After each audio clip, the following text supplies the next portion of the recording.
Well, hello, brothers and sisters. Welcome back to our exploration of Ruth, redemption for the nation. We are now in Act 2, Chapter 2, if you will. And last time we saw that Chapter 1 gave us the last dialogue for Naomi, but she does not have the last word. The narrator did. The narrator who told us how they just happened to arrive when it was time for the wheat harvest, the barley harvest, the harvest. God had the last word. In chapter 2, we will see how God is at work to provide and care for them. And it's His way, I believe, to kind of undo all the bad theology that came out from chapter 1. When he's questioning God's care for her, and he's against her, well, let me just show you how I'm not. He's going to do it through the dialogues of the different people. And it's really presented in a chiastic structure, where you can see the first dialogue between Ruth and Naomi. Then Boaz interacts with his servants. Then finally, the moment of truth, Boaz and Ruth interact. And then Boaz again with his servants, and Naomi again with Ruth. So it starts and ends with Ruth and Naomi. It starts with they need food, it ends with God has provided. Like I said, it's all about God showing truth, right understanding of God's work in those lives. In the introduction of it all, right, this first section, in which we have the narrator speak, and I'll even add the two first dialogues because I think they all set up that big moment of truth. Ruth and Boaz interacting is that big moment that I think is the climactic main action moment of this act. So everything before I say is an introduction, a preparation, and we want to understand that preparation. What is God showing us through it, but who He is, and how Naomi really got him wrong. So it starts, Act 2, the curtain is removed, nobody's on stage, you hear the narrator speak up, and he says this. Now, Naomi had a relative of her husband's, a worthy man of the clan of Elimelech, whose name was Boaz. Here's the narrator telling us again, in God's providence, it just so happens she had a relative in her husband's family, a kinsman redeemer, someone who could rescue them. It just so happens that there was such a man. Right? He's from the clan of Elimelech. That expression will come back at least 3 times. At least twice that's going to be vocal and verbal, right? Clan of Elimelech. And another time that I think it's subtle, but it's there. With the idea of, the family of of God who is king. The family of God who is king. That's not for nothing. Not for nothing that's being repeated to us. It all comes to this guy Boaz. People aren't sure exactly what the name means. Some have pointed to the idea of strong, but they say, maybe not from the Hebrew word. What we know is that later on, in Solomon's temple, the 2 main columns, one of them is called Boaz. That's interesting. But this Boaz guy is a worthy man, it tells us. An expression used throughout the book of Judges and other places too. It speaks really of might, of power, of warriors. Like Gideon, really. Mighty man. And Gideon says, I'm not mighty. But when you hear that, you think of a warrior. That's what happens in the time of Judges. So when you're reading this here, you're thinking he's going to fight people. Well, he doesn't. He redeems them. See, to me, that's a bit like when the Messiah comes and the people really saw him as he's going to be a warrior king who's going to defeat the enemies, but actually he's a king who dies and redeems them through that. That's how he's a bit warrior guy. Just like Boaz. Interesting, right? So now done, we have the 2 main characters coming back on stage. They're sitting together, Naomi and Ruth, and they interact in this way. And Ruth the Moabitess said to Naomi, let me go to the field and glean among the ears of grain after him in whose sight I shall find favor. And she said to her, go, my daughter. Don't miss how, again, she's not just Ruth, she's the Moabite. Again and again, we are reminded she is from another nation. that is not Israel. A nation rejected by God, yet Ruth will be fully approved by God. We see and hear at least two characteristics of Naomi, of Ruth. The first being submission. She asked for Naomi's right? Let me go. And it seems very sincere. I want your permission to be able to go do this. Because this is your people. What do you think? And it's beautiful that Naomi calls her daughter. There's really a relationship growing between them. Which brings me to the second point. She's doing this so she can provide for them. Right? She's going to glean so she can provide for both of them. That's grace. That's love. And it's interesting because, remember, Naomi sent back Ruth and Orpah with this idea of God's grace being with them so they could find husbands to provide for them. Ruth turns it around and says, I am going to make a covenant with you, like a husband does, and now she's going to provide for her. I think that's beautiful. It really shows who Ruth is. And like I said, she's submissive to the point that she's going to ask to have the favor to be able to glean in that field. And to glean, it's something that was actually promised in the law. She probably didn't know fully the law of the Israelites. But gleaning is something that was permitted. When they would harvest the field, the harvesters would leave little pieces here and there. They wouldn't get everything. It's not like today we have machines that just take everything. They would leave that. I missed that. Oh, leave it. Oh, I missed it. Leave it. For the poor, for the weak, the downtrodden, the widows, the orphans, so they could eat. And the thing to not miss is that it was very little, the gleaning. You had to work all day just getting the food for that day, as Ruth will find out. So it's really minimal what she's going for, but hey, gotta keep us alive. So now this scene is over, the narrator picks up again and says this. So she set out and went and gleaned in the field after the reapers.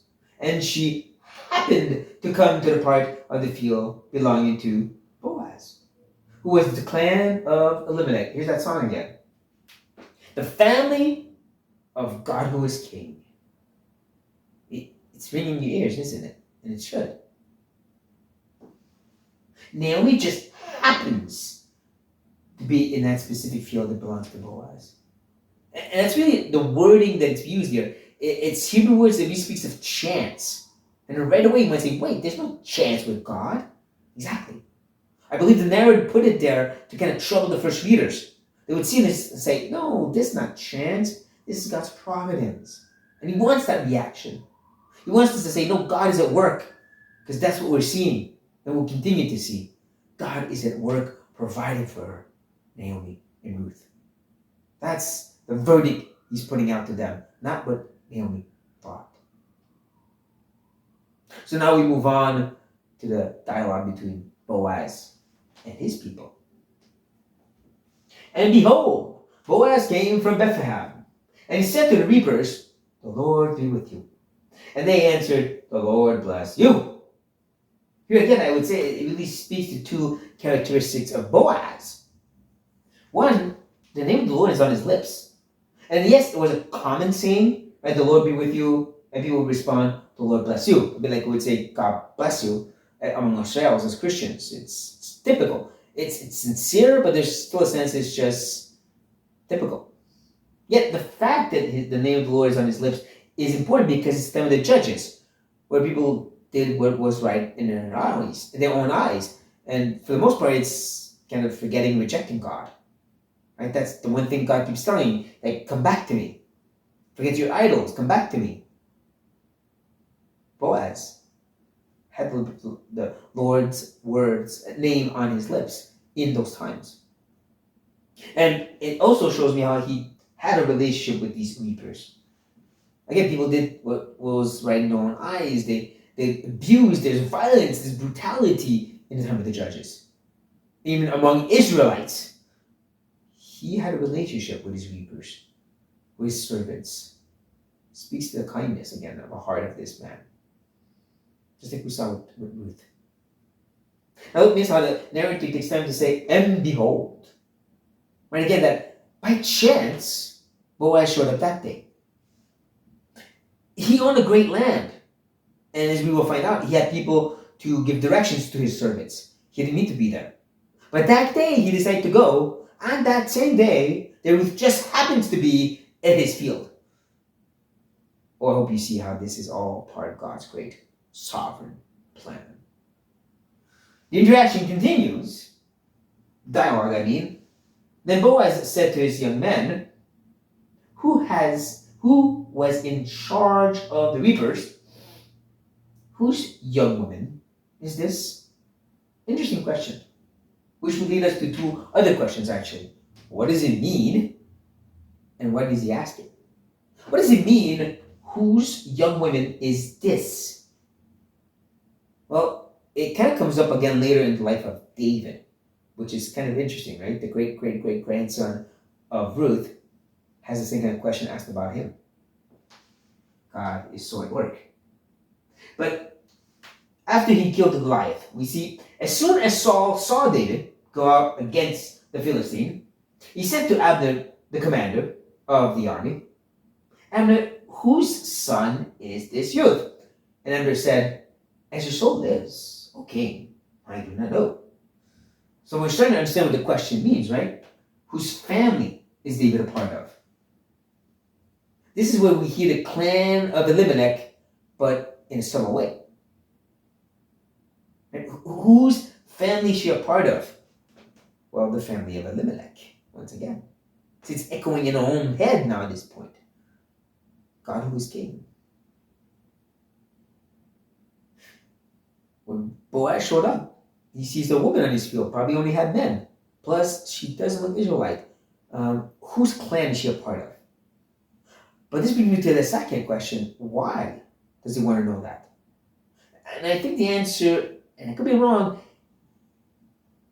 maybe turns more around the idea of, is she married? Is she connected to any men in particular? As the story progresses, we see that Boaz definitely has interest in Ruth.